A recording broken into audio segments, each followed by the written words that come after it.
بسم اللہ الرحمن الرحیم۔ السلام علیکم ساتھیو، میں ہوں محمد عارف لطیف۔ دوستو، آج ہم پڑھنے والے ہیں امداد امام اثر کے بارے میں، ان کے حالات زندگی، ان کے اقوال، ان کے تنقیدی نظریات اور ان کی تصانیف کے بارے میں۔ تو چلیے شروع کرتے ہیں۔ اصل نام سید امداد تھا اور تخلص اثر کرتے تھے۔ خطاب ان کا شمس العلماء تھا۔ امداد امام اثر کی پیدائش 1849 عیسوی کو پٹنہ میں ہوا تھا اور وفات 1934 عیسوی کو پٹنہ میں ہی ہوا تھا۔ ان کے وفات کے بارے میں اختلاف پایا جاتا ہے، کچھ لوگ 1933 مانتے ہیں اور کچھ لوگ 1934، تو آپ لوگ دونوں یاد رکھیں گے۔ امداد امام اثر کے والد کا نام سید وحید الدین خان تھا اور دادا کا نام سید امداد علی خان۔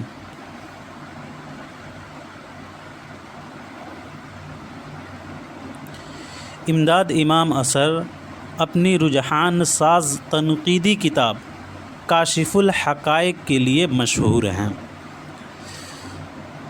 سید محسن بنارسی سے انہوں نے ابتدائی تعلیم حاصل کی تھی۔ اردو، فارسی، عربی اور انگریزی کے جید عالم تھے۔ امداد امام اثر اردو، فارسی، عربی اور انگریزی کے جید عالم تھے۔ امداد امام اثر نے وکالت کر کے آرا میں وکالت بھی کیا تھا۔ پٹنہ کالج سے تاریخ اور عربی کے پروفیسر کی حیثیت سے وابستہ رہے تھے۔ امداد امام اثر نقاد، شاعر اور ناول نگار بھی تھے۔ امداد امام اثر کے تصانیف: کاشف الحقائق 1897 2 جلدوں پر مشتمل ہے۔ الطاف حسین حالی کی بھی تصنیف یادگار غالب 1897 ہے۔ کاشف الحقائق کا نام بہارستان سخن بھی ہے، جیسا کہ اس کے سرورق پر لکھا ہے۔ کاشف الحقائق معروف بہارستان سخن۔ کاشف الحقائق کو وہاب اشرفی نے مرتب کیا ہے۔ کاشف الحقائق کو کس نے مرتب کیا ہے؟ تو وہاب اشرفی نے۔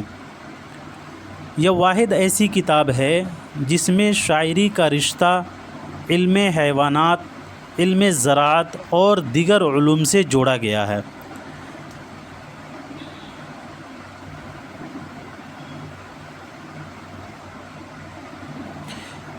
کاشف الحقائق کی پہلی جلد میں شاعری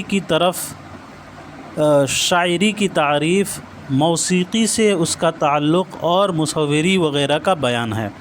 کاشف الحقائق کی پہلی جلد میں شاعری کی تعریف، موسیقی سے اس کا تعلق اور مصوری وغیرہ کا بیان ہے۔ کاشف الحقائق کی دوسری جلد فارسی اور اردو شاعری کے مباحث پر مشتمل ہے۔ مقدمہ شعر و شاعری کے بعد نظریاتی اور عملی تنقید کا بہترین نمونہ کاشف الحقائق کو مانا جاتا ہے۔ موسٹ امپورٹنٹ پوائنٹ ہے یہ۔ مقدمہ شعر و شاعری کے بعد نظریاتی اور عملی تنقید کا بہترین نمونہ کاشف الحقائق کو مانا جاتا ہے۔ کاشف الحقائق کو تنقیدی اجتہاد کا نمونہ قرار دیا گیا ہے۔ کاشف الحقائق کو تنقیدی اجتہاد کا نمونہ قرار دیا گیا ہے۔ کاشف الحقائق کے بارے میں کہا جاتا ہے کہ اس کتاب میں اردو شاعری کا مطالعہ اور تجزیہ ہندوستان اور فارس کے پس منظر میں کیا گیا۔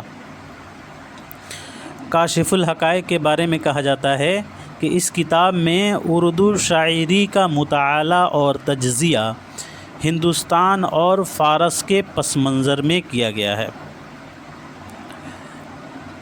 میرات الحکمہ فسانۂ ہمت یہ ایک ناول ہے، اس کی سنِ اشاعت 2020 عیسوی ہے۔ کتاب الاسمار اس کی سنِ اشاعت 1887 ہے۔ مصباح الظلم و ایضاح البہم یہ تاریخ اسلام کی کتاب ہے۔ کیمیائے زراعت موضوعات کھیتی باڑی ہے۔ کیمیائے زراعت کا موضوعات کھیتی باڑی ہے۔ فوائد دارین یہ بھی ایک مذہبی کتاب ہے۔ ہدیہ قیصریہ، معیار الحق، رسالہ طاعون، دیوان اثر وغیرہ ہیں۔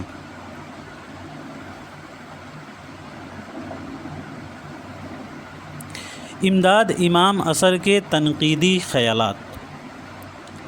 امداد امام اثر شاعری میں الفاظ کی تہداری یعنی دا امپورٹنس آف ورڈس۔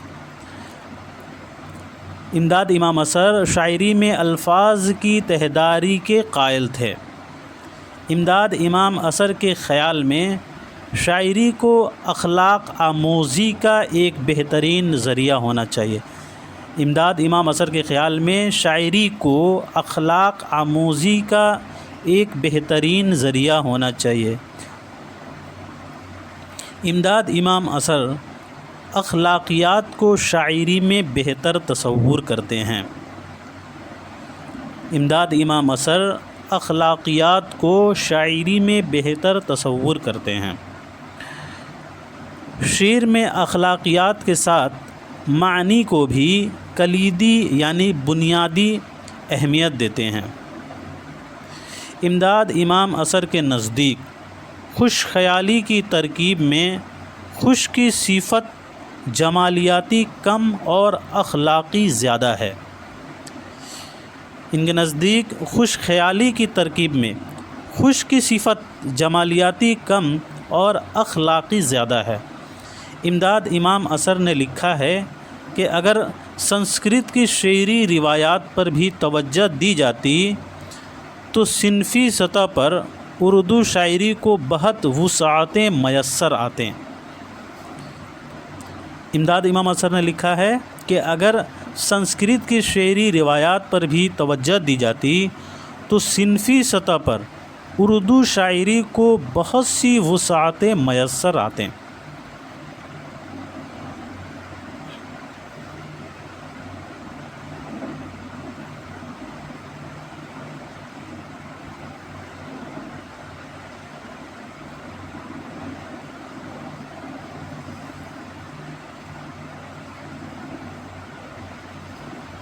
امداد امام اثر نے شاعری کی دو قسمیں بتائی ہیں۔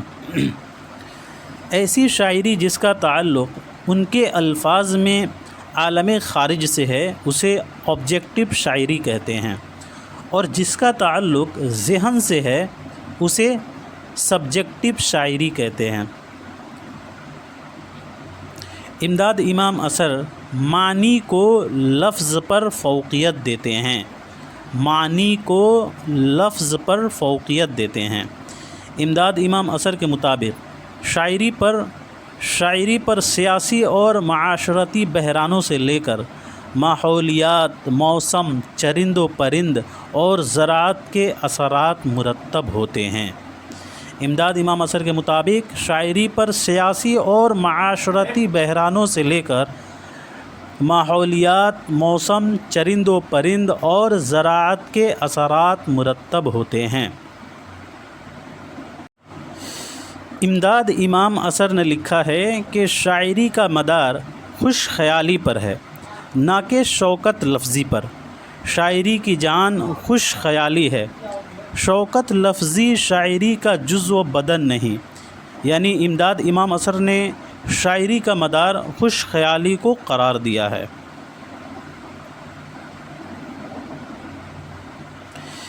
امداد امام اثر شاعری میں مبالغہ اور کذب کو مذموم قرار دیتے ہیں۔ مبالغہ اور کذب یعنی ایگزاجریشن اینڈ فالس ہوڈ کو کہتے ہیں۔ امداد امام اثر شاعری میں مبالغہ اور کذب کو مذموم قرار دیتے ہیں۔ کذب جھوٹ کو کہتے ہیں اور مذموم برے اثرات کو کہتے ہیں۔ امداد امام اثر مصوری یعنی پینٹنگ، تصویر کشی۔ امداد امام اثر مصوری کو ایک قسم کی شاعری مانتے ہیں۔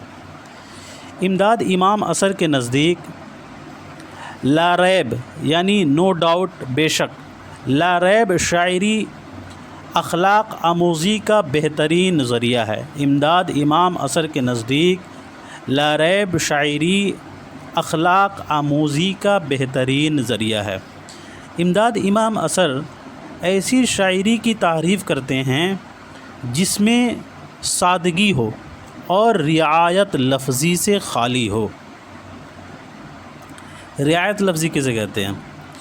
شاعری میں الفاظ کی ایک ایسی ترتیب جس میں سادگی، بے تکلفی اور بے ساختگی کی فطری راہ ترک کر کے بات کہنے والا انہیں تکلف اور تصنع کے رشتے میں جوڑتا ہے۔